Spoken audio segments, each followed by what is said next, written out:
Hi, I'm Tom, and this is Adult Game Reviews. While I'm out of town, I thought it could be fun to show you Emily, my girlfriend's Patreon review of Eternum. FYI, there are spoilers, so be warned. I hope you guys enjoy. Hi, I'm Emily, and this is Adult Game Reviews. This month's girlfriend review tackles Eternum, a viewer favorite and one that Tom adores. Seriously, he loves this game so much that Luna was his computer desktop background for months. Going in, I knew that this game was supposed to be one of the best AVNs of the last few years, both visually and story-wise. But does the game live up to the hype? Is the writing really that good? And how quickly did I get annoyed by the full body pans of the characters? I had a lot of expectations going into Eternum and wasn't sure if the game was going to be as good as everyone, well, Tom, claimed. And at the risk of spoiling the review early, it kinda is. As a quick plot refresher, you play a high school senior, sure, who wins a scholarship to a prestigious prep school in your old hometown. You bring your two childhood best friends along and move in with your old babysitter and her two daughters. Oh, and there's the ultra-realistic virtual reality world you're exploring while trying to solve a murder mystery. The plot felt one part teen movie, one part Ready Player One, and one part Sherlock. Even with all of that going on, the plot felt secondary to the relationships you build with the women in the game. I wasn't expecting the character development to be so good, frankly. Each woman has a distinct personality, and all of the women are interesting in their own way. The characters actually have lives and interests outside of the main character, which was a very welcome departure from Good Girl Gone Bad. Sure, the characters tend to fit into well-known tropes, the innocent girl next door, the jock, the moody bad girl, but the tropes are done well. It's hard not to compare this game to Good Girl Gone Bad from last month, but in both games, the main character doesn't have much of a personality. That didn't bother me at all in Eternum, because the other characters feel so well developed, it's easy to get caught up in their storylines and not worry about your own. Plus, the character traits the main character has, like loyalty, kindness, generosity, are all good features. So, the big question: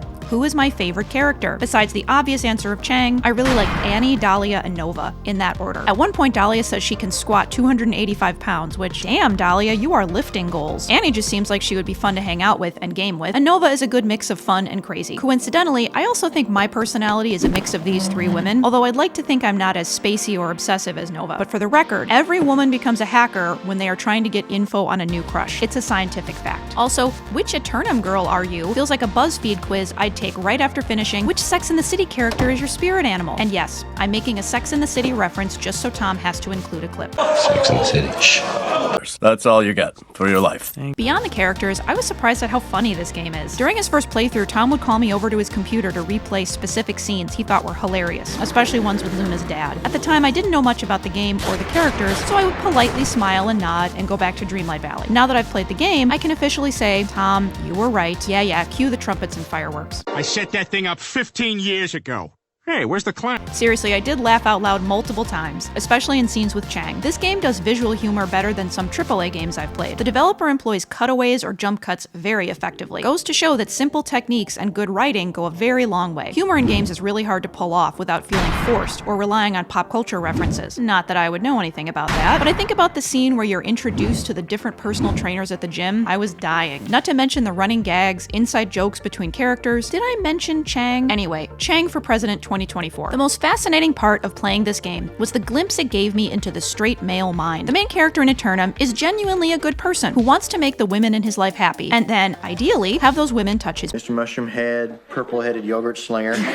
All of the straight men listening just went, duh, Emily, are you new around here? But I'm not used to seeing caretaking like this represented from the male perspective. Okay, let me explain. I'd consider Eternum straight male wish fulfillment. I'd guess most straight men would love to have a six-pack and have sex with every hot woman in town. So in a game that's pure wish fulfillment, I wasn't expecting the main character to volunteer to do the dishes, or make breakfast, or help a friend finish a mission in a video game. It felt nice knowing that men want these actions included in their romance media too. Maybe I'm too cynical after watching Tom play some games that don't take care of women in this way, but as a woman, it's something I'm sensitive to. Also, after playing this game and knowing who Tom's favorite women are, I now know the extent of my boyfriend's white knight complex. Wait.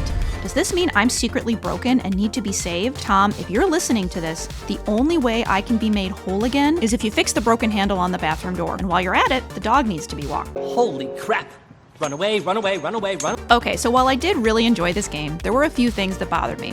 First, the main character talks about being from Europe, as in the entire continent. I'm not sure why the developer just didn't pick a country in Europe. I don't think any Canadians would self-identify as a North American. Also, why is the main character in high school? Other than the chance to do the whole, let me introduce you to the different social cliques scene, the developer should have just had all of the characters in college. To the surprise of no one, I got annoyed with the scenes that were just there to show the women in revealing outfits or completely naked. Obviously, I'm not the target audience for these scenes, but I wanted to get back to the story, damn it. And we're were totally cool with it. Oh, of course, Dahlia gets her armor knocked off while fighting in Eternum, so we just have to see her nipples. Again, I don't see the problem. Of course. And finally, the full body pans. Right? Fucking awesome. I don't know why these bothered me so much, but they did. Maybe because they are purely just the male gaze. Tom loves this effect, and I rolled my eyes each time it happened. Still, it's hard to find much to criticize in Eternum, even from someone who isn't the core persona for this game. Of all the adult games I've played so far, Eternum is definitely my favorite, and one that I will likely continue to play as new updates come out. It gets the inaugural Now, to present the award, here's Emily's Pick Award for AVNs that are so good straight women will play them. If the developer is listening, you should make a game like Eternum, but with a female protagonist and a bunch of hot guys. But seriously, if your female significant other has ever been curious about adult games, I would recommend Eternum as a good starter game, or even a game that you could play together. Just don't be surprised if you end up disagreeing over your favorite characters. You might end up with a Penelope fan, which is just unfortunate. Only kidding, I swear. Until next time.